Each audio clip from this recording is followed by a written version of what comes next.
Welcome back to clean news MP. चलिए देखते हैं मध्य प्रदेश की 25 फटाफट बड़ी खबरों को। इससे पहले आप न्यूज को कहां से देख रहे हैं, हमें कमेंट में बताना बिल्कुल ना भूलें। साथ ही हमारे फेसबुक पेज को भी फॉलो करें। फेसबुक पेज का लिंक डिस्क्रिप्शन में दिया गया है। भीषण गर्मी का असर, प्रदेश में 15 अप्रैल के बाद बंद हो सकते हैं निजी स्कूल। राजधानी समेत पूरे प्रदेश में भीषण गर्मी पड़ रही है। ऐसे में अभिभावक अभी से निजी स्कूल्स में भी गर्मी की छुट्टी की मांग कर रहे हैं। इस संबंध में स्कूल शिक्षा मंत्री इंदर सिंह परमार ने नवदुनिया से बातचीत में ये संकेत दिए कि भीषण गर्मी के कारण प्रदेश के निजी स्कूल भी बंद करने पर विचार चल रहा है। उन्होंने कहा कि इस बार सरकारी स्कूल के बच्चों को अप्रैल में नहीं बल्कि जून में बुलाया जाएगा। अप्रैल में पूरा प्रदेश भीषण गर्मी की चपेट में है। ऐसे में सरकारी स्कूल में ग्रीष्म अवकाश के बाद ही नया सत्र शुरू किया जा रहा है। जन भागीदारी के कार्यों में एनजीओ की मदद लेगी सरकार, जिलों में बनेगी पोषक संस्था। मध्य प्रदेश में स्वयंसेवी संस्था एनजीओ बेहतर काम कर पाएं, ऐसा वातावरण हमको बनाना है। जिला स्तर पर संस्थागत व्यवस्था की जाए जो एनजीओ के पंजीयन और अन्य कार्यों में मदद करे।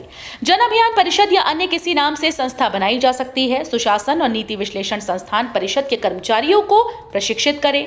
ये बात मुख्यमंत्री शिवराज सिंह चौहान ने कही। वे शनिवार को कुशाभाऊ ठाकरे हाल में स्वयंसेवी संस्थाओं के 2 दिनी सम्मेलन के समापन कार्यक्रम को संबोधित कर रहे थे। बढ़ी हुई दर हो चुकी है लागू, मई का बिल देगा जोर का झटका। प्रदेश में बिजली के नए दाम लागू हो गए हैं। बिजली की बड़ी दर के आधार पर बिजली बिल मई माह में उपभोक्ताओं को मिलेगा। इस बिल में 1 अप्रैल से 7 अप्रैल तक के लिए वित्तीय वर्ष 2021-22 के आधार पर तय बिजली की दर के हिसाब से आकलन होगा। लेकिन 8 अप्रैल से ये बड़ी दर प्रभावी हो जाएगी, यानी अप्रैल के बिल में 2 दरों के आधार पर खपत का आकलन किया जाएगा। बिजली मामलों के जानकार कहते हैं कि मध्य प्रदेश विद्युत नियामक आयोग ने 2.61% बिजली के दाम बढ़ाने की अनुमति दी है। उम्मीदवारों को झटका, 3,435 पदों पर होनी थी भर्ती। ग्रुप 3 आवेदन प्रक्रिया स्थगित, सूचना जारी। मध्य प्रदेश कर्मचारी चयन बोर्ड सहित एमपीपीईबी द्वारा उम्मीदवारों को बड़ा झटका दिया गया। दरअसल एक महत्वपूर्ण सूचना जारी की गई जिसके मुताबिक ग्रुप 3 की सब इंजीनियर, ड्राफ्टमैन और अन्य पदों के लिए निकली भर्ती परीक्षा को स्थगित कर दिया गया। एमपीपीईबी की तरफ से इसके लिए ऑफिशियल नोटिफिकेशन जारी किया गया। जरूर नोटिफिकेशन के मुताबिक समूह 3 उपयंत्री, ड्राफ्टमैन और अन्य पदों पर होने वाली संयुक्त भर्ती परीक्षा की आवेदन पत्र भरे जाने के संबंध में महत्वपूर्ण सूचना दी गई। इसमें लिखा है कि ग्रुप 3 उपयंत्री सहित अन्य पदों पर होने वाली भर्ती परीक्षा के लिए 27 मार्च को विज्ञापन दिया गया था। पंचायतों के 614 गांव में टैक्स कलेक्शन की जिम्मेदारी अब महिलाओं के हाथ में होगी। टैक्स सखी मध्य प्रदेश में एक ऐसी नई पहल है जो महिला सशक्तिकरण की दिशा में एक मजबूत कदम साबित होगी। भोपाल जिला प्रशासन टैक्स सखी व्यवस्था की मदद से गांव की तस्वीर और तकदीर दोनों को चमकाने का प्रयास कर रहा है। इस व्यवस्था के तहत अब महिलाएं भोपाल जिले के सभी 614 गांव में टैक्स कलेक्शन लेंगी। भोपाल जिला प्रशासन जिले ग्रामीण क्षेत्रों के लिए नई पहल करने जा रहा है। इस पहल के तहत जिले की 187 ग्राम पंचायतों के 614 गाँव में टैक्स कलेक्शन की जिम्मेदारी अब महिलाओं के हाथों में होगी। नई शिक्षा नीति से होंगे कॉलेज में एडमिशन, इन कोर्सेज को बंद करने की तैयारी। मध्य प्रदेश में नई शिक्षा नीति के तहत अब वोकेशनल कोर्स को शुरू करने की तैयारी पूरी कर ली गई। एमपी कॉलेज नई शिक्षा नीति को जारी करने वाला एमपी देश का पहला ऐसा राज्य था। वहीं 1 साल तक नई शिक्षा नीति के तहत पढ़ाई पूरी करने के बाद इसमें कुछ बड़े बदलाव किए जा रहे हैं। हायर एजुकेशन डिपार्टमेंट द्वारा वोकेशनल कोर्स शुरू कर दिए गए। अब फाइनेंस कोर्स को बंद करने का फैसला लिया गया है, जिसके बाद अब मध्य प्रदेश उच्च शिक्षा विभाग में कक्षा 12वीं पास करने वाले छात्रों को कॉलेज में प्रवेश प्रक्रिया के दौरान फाइनेंस कोर्स का ऑप्शन उपलब्ध नहीं कराए जाएंगे। सीएमएचओ का एक्शन, कई अस्पतालों के पंजीयन निरस्त। ग्वालियर के मुख्य चिकित्सा और स्वास्थ्य अधिकारी डॉक्टर मनीष शर्मा ने बड़ा एक्शन लेते हुए जिले में संचालित 16 प्राइवेट अस्पतालों के पंजीयन निरस्त करते हुए उनका संचालन तत्काल प्रभाव से बंद करने के आदेश दिए। इनमें 15 अस्पताल ऐसे हैं जिन्होंने निश्चित अवधि निकल जाने के बाद पंजीयन का नवीनीकरण नहीं कराया, जबकि एक अस्पताल ऐसा है जिसमें निरीक्षण के दौरान सीएमएचओ कार्यालय को कमियां मिली थी, जिसके नोटिस पर अस्पताल ने कोई जवाब नहीं दिया। सीएमएचओ कार्यालय से मिली जानकारी के अनुसार ग्वालियर जिले में 15 अस्पताल ऐसे जानकारी में आए जो बिना पंजीयन के चल रहे थे। इन अस्पतालों को 31 मार्च तक अपने अस्पताल के पंजीयन का नवीनीकरण कराना था, लेकिन इन अस्पतालों ने ऐसा नहीं किया और बिना वैध पंजीयन के अस्पताल का संचालन करते रहे। इंदौर में 1-2 दिनों में 10वीं और 12वीं की कॉपीज की जांच होगी पूरी।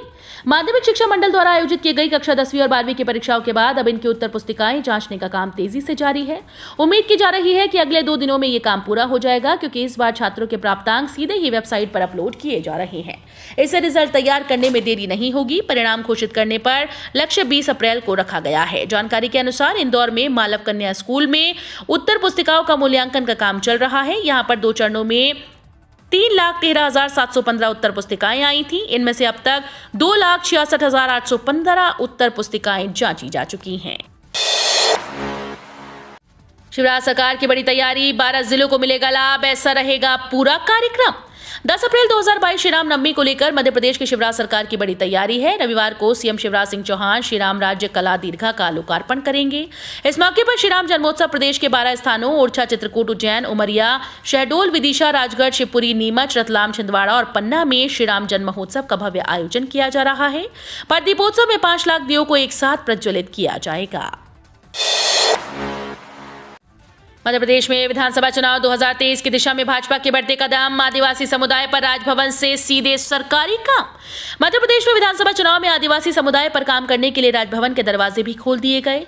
इस दिशा में राजभवन सचिवालय में जनजातीय मामलों के लिए एक प्रकोष्ठ का गठन किया गया, जिसका कार्यालय राजभवन में ही होगा।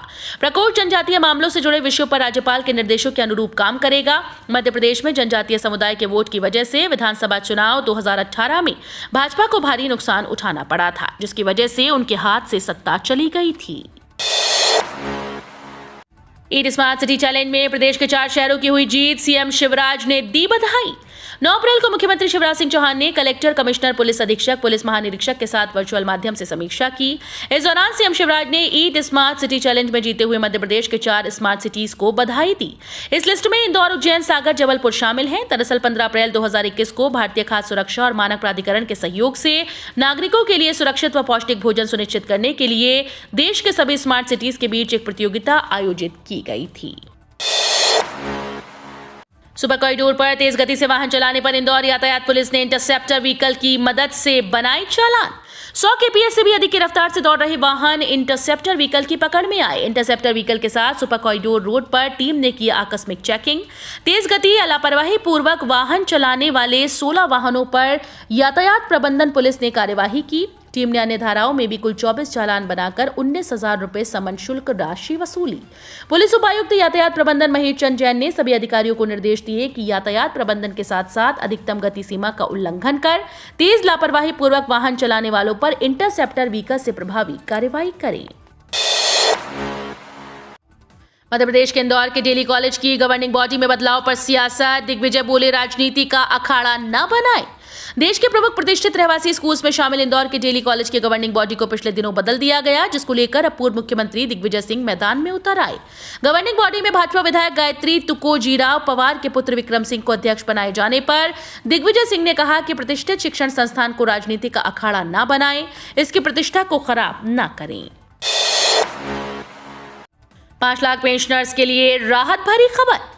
मध्य प्रदेश शासन में पेंशन प्राप्त करने वाले 5 लाख से अधिक रिटायर्ड कर्मचारियों के लिए राहत भरी खबर है। अब उन्हें अपने जीवित होने का प्रमाण पत्र देने के लिए स्टेट बैंक ऑफ इंडिया की ब्रांच में जाना अनिवार्य नहीं है। वो किसी भी बैंक में जाकर अपने जीवित होने का प्रमाण पत्र दे सकते हैं। आज से पहले तक ये नियम था कि जिस बैंक से पेंशन मिलती है उसी बैंक की किसी भी ब्रांच में साल में एक बार जाकर अपने जीवित होने का प्रमाण देना पड़ता था। बुढ़ापे के दिनों में रिटायर्ड कर्मचारी चलने फिरने में असमर्थ हो जाते हैं, बच्चों के पास चले जाते हैं, किसी दूसरे पर डिपेंड हो जाते हैं। ऐसी स्थिति में कभी कभी अपना बैंक और अपनी ब्रांच पहुंच से दूर हो जाती है। पेंशन संचालनालय द्वारा लागू की जाने वाली इस नई व्यवस्था से 4.5 लाख पेंशनर्स को सीधा फायदा होगा। अब 1 घंटे पहले लगेंगे आंगनवाड़ी केंद्र। ग्रीष्म ऋतु को देखते हुए जिले में स्थित आंगनवाड़ी केंद्रों के संचालन के समय में परिवर्तन कर दिया गया। आंगनवाड़ी केंद्र अब सुबह 9 बजे के स्थान पर सुबह 8 बजे से खुलेंगे और बच्चों की उपस्थिति का समय सुबह 8 बजे से 12 बजे तक रहेगा। जिला कार्यक्रम अधिकारी महिला और बाल विकास LL मेहरा के अनुसार आंगनवाड़ी केंद्रों के संचालन के समय में परिवर्तन तेज गर्मी का बच्चों के स्वास्थ्य पर प्रतिकूल प्रभाव पड़ने की आशंका को देखते हुए किया गया। श्री मेहरा ने बताया कि जिले में स्थित आंगनवाड़ी केंद्र 30 जून तक सुबह 8 बजे से दोपहर 3 बजे तक खुलेंगे। जल्द होगी 300 पदों पर भर्ती, इंटरव्यू के माध्यम से भरे जाएंगे। शुरू हुई प्रक्रिया। एमपी गवर्नमेंट जॉब्स में जल्दी 300 से अधिक 2 पदों पर डॉक्टर की भर्ती होगी। इन पदों को भरने के लिए वॉक इन इंटरव्यू शुरू कर दिया गया। राष्ट्रीय स्वास्थ्य मिशन के माध्यम से होने वाले वॉक इन इंटरव्यू में स्वास्थ्य सुविधा को बेहतर बनाने के लिए बड़ी संख्या में डॉक्टर्स की भर्ती की जाएगी। इन पदों पर भर्ती करने के लिए 6 अप्रैल को रिक्तियों के लिए नोटिफिकेशन जारी किया गया था। इसके बाद राष्ट्रीय स्वास्थ्य मिशन द्वारा व्यक्तियों के लिए इंटरव्यू की प्रक्रिया शुरू हो गई है। रामनवमी से पहले औंधे में गिरा सरसों तेल, दाम में आई अब तक की सबसे बड़ी गिरावट। देश में महंगाई की वजह से हर आदमी को कई दिक्कतों का सामना करना पड़ रहा है। जो आदमी दिन भर 250 रुपए की मजदूरी करता है, वो आदमी इस महंगाई की मार को कैसे झेल पाएगा। देश में पेट्रोल, डीजल और एलपीजी गैस सिलेंडर की कीमतों ने तो रिकॉर्ड तोड़ दिया, जिससे आम आदमी की जेब का बजट ही हिल गया। अब तो खाने पीने की चीजों में भी भारी उछाल देखने को मिल रहा है। लेकिन अगर आप लोग सरसों तेल के खरीदार हैं तो ये खबर आपके लिए काम की साबित हो सकती है, क्योंकि सरसों तेल इस वक्त काफी सस्ता हो गया है। सरसों तेल अपने अधिकतम रेट से 30 से 40 रुपए सस्ता मिल रहा है। तो आप लोग जल्दी कीजिए, देर मत करिए, जल्दी से सरसों का तेल खरीद लीजिए। छात्रों को मिली बड़ी राहत, बढ़ाई गई आवेदन की तिथि। मेडिकल की तैयारी कर रहे छात्रों के लिए महत्वपूर्ण सूचना है। दरअसल केंद्र सरकार ने छात्रों को बड़ी राहत दी। राष्ट्रीय छात्रवृत्ति में आवेदन की तारीख को बढ़ा दिया गया, जिसके बाद अब छात्र 15 अप्रैल तक आवेदन करने के लिए पात्रता रखेंगे। हालांकि 15 अप्रैल के बाद तारीख को आगे बढ़ाए जाने पर भी संशय बरकरार है। इसलिए छात्रों को सलाह दी जाती है कि 15 अप्रैल तक स्कॉलरशिप के लिए आवेदन कर दें। जानकारी देते हुए एमपी बोर्ड के पीआरओ मुकेश कुमार मालवीय ने कहा कि 1 अप्रैल तक आवेदन किए जाने थे, लेकिन छात्रों को एक बार फिर से केंद्र सरकार द्वारा राहत दी गई है। बॉर्डर रोड ऑर्गेनाइजेशन में नौकरी का मौका, कुल वैकेंसी 303, जल्द होंगे आवेदन शुरू। Board road wings border road organisation ने हाल ही में भर्ती के नोटिफिकेशन जारी रोजगार समाचार में किए, जिसके मुताबिक मल्टी स्किल्ड वर्कर के पद पर उम्मीदवारों की भर्ती की जाएगी। जल्द ही बोर्ड रोड ऑर्गेनाइजेशन के ऑफिशियल वेबसाइट पर भर्ती के नोटिफिकेशन अपडेट किए जाएंगे। बता दें कि आवेदन करने के लिए केवल पुरुष उम्मीदवारों को ही आमंत्रित किया गया है। फिलहाल आवेदन प्रक्रिया शुरू नहीं की गई, लेकिन इसकी घोषणा जल्द ही विभाग करने वाला है। बूस्टर ड्राइव शुरू होने से पहले वैक्सीन के दामों में हुए कई बदलाव, अब इतनी होगी कीमत। आज यानी 10 अप्रैल 2022 से पूरे देश में 18 साल से अधिक उम्र वाले लोगों के बीच बूस्टर डोज देने की शुरुआत की जा रही है। एक तरफ जहां कोविड-19 के नए वेरिएंट एक्सी ने देश में दस्तक दी है, मुंबई के बाद अब गुजरात में भी एक कोरोना का मामला देखा गया। इस बीच भारत सरकार ने कोरोना टीकाकरण अभियान से जुड़े कई फैसले किए। बीते दिन सरकार ने ऐलान किया था कि 18 से 60 आयु वर्ग के लोग बूस्टर डोज ले पाएंगे, जिसके लिए उन्हें बूस्टर डोज खरीदनी होगी।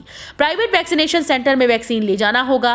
बूस्टर डोज सिर्फ वही लोग लगा सकते हैं जिनके दूसरे खुराक को लिए हुए 9 महीने पूरे हो चुके हैं। कर्मचारियों के लिए बड़ी खबर, अब बिना एनएसी के मिलेगा ये भत्ता, प्रस्ताव को मिली मंजूरी। केंद्र की मोदी सरकार ने एक और बड़ा फैसला किया। अब सशस्त्र बलों के कर्मचारी बिना एनएसी के किराया भत्ता पा सकेंगे। रक्षा मंत्रालय ने इस प्रस्ताव को मंजूरी दे दी। नए प्रस्ताव के अनुसार जिन्हें अब तक सरकारी आवास नहीं मिला, सशस्त्र बलों के ऐसे कर्मचारियों को किराया भत्ता पाने के लिए कोई प्रमाण पत्र प्रस्तुत नहीं करना होगा।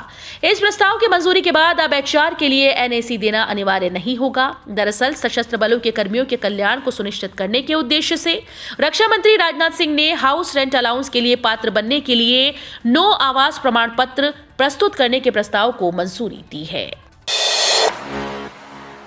रूस के खिलाफ यूक्रेन के इस तरीके से भारत भी लेगा सबक, टैंकों के डिजाइन में होगा बदलाव। रूस और यूक्रेन के बीच चल रहे युद्ध के बीच एंटी टैंक मिसाइल ने अप्रत्याशित सफलता हासिल की। इन मिसाइल के बल पर यूक्रेनी सेना ने रूसी सेना को बैकफुट पर ला दिया। रूस ने भी माना कि यूक्रेन से युद्ध में उसे भी भारी नुकसान हुआ। भारतीय सेना भी इससे सबक लेते हुए निकट भविष्य में मुख्य युद्धक टैंक के डिजाइन में बदलाव करने जा रही है। यूक्रेन रूस महायुद्ध को लेकर रिपोर्ट से पता चला है कि यूक्रेनियन सेना ने रूसी बख्तरबंद वाहनों की कमजोरी का फायदा उठाने के लिए एंटी टैंक मिसाइल्स का बड़े पैमाने पर इस्तेमाल किया और महत्वपूर्ण सफलता हासिल की। सीएम शिवराज का सख्त रुख, अधिकारियों को निर्देश, माफिया दुराचारी सहित चिटफंड कंपनीज पर जारी रहेगी कार्रवाई। मध्य प्रदेश के मुख्यमंत्री शिवराज सिंह चौहान ने एक बार फिर से सख्त रुख अख्तियार किया। दरअसल प्रदेश में माफिया दुराचारी को कुचल देने की कवायद तेज हो गई। दरअसल सीएम शिवराज ने अधिकारियों को निर्देश दिए कि किसी भी सूरत में माफिया और चिटफंड कंपनी को बख्शा नहीं जाएगा। जो चिटफंड कंपनीज लोगों के पैसे ठग रही हैं, उन पर सख्त कार्रवाई की जाए। कलेक्टर कमिश्नर बैठक में अधिकारियों को कड़े निर्देश देते हुए सीएम शिवराज ने कहा कि प्रदेशवासियों को सुशासन देना हमारा संकल्प है। पेट्रोल डीजल के भाव में रहा है, जाने एमपी के सभी शहरों में कितनी रही ईंधन की कीमत। कल तीसरी बार इस महीने में पेट्रोल डीजल की कीमतों में कोई वृद्धि नहीं देखी गई। पेट्रोल और डीजल की कीमतों में किसी प्रकार के बदलाव न होने पर जनता को थोड़ी राहत मिली। भले ही पेट्रोल और डीजल की कीमत नहीं बढ़ रही हो, लेकिन इसकी कीमत पहले की तरह ही बनी हुई है। हालांकि इससे पहले बुधवार को पेट्रोल और डीजल के दामों में 80 पैसे प्रति लीटर की वृद्धि की गई थी। देश की राजधानी दिल्ली में पेट्रोल की कीमत 105.41 रुपए प्रति लीटर और डीजल की कीमत 96.67 रुपए प्रति लीटर दर्ज की गई। 10वीं 12वीं परीक्षा पर बड़ी update. Sample paper marking scheme जारी, जल्द जारी होंगे एडमिट कार्ड। केंद्रीय माध्यमिक शिक्षा बोर्ड द्वारा कक्षा 10वीं के सैंपल पेपर जारी कर दिए गए हैं। इसके साथ मार्किंग स्कीम भी जारी कर दी गई। 10वीं के परीक्षार्थी सैंपल पेपर आधिकारिक वेबसाइट पर देख सकते हैं। बता दें कि केंद्रीय माध्यमिक शिक्षा बोर्ड के द्वारा 10वीं 12वीं की परीक्षा 26 अप्रैल से शुरू की जाएगी। बोर्ड परीक्षा आयोजित करने से पहले सीबीएसई जल्द ही आधिकारिक वेबसाइट पर एडमिट कार्ड जारी करेगा। माना जा रहा है कि अप्रैल के तीसरे हफ्ते में एडमिट कार्ड जारी किए जा सकते हैं। तो ये थी आज की 25 फटाफट बड़ी खबरें। अगर आपको न्यूज़ पसंद आई हो तो वीडियो को लाइक और शेयर जरूर करें। धन्यवाद।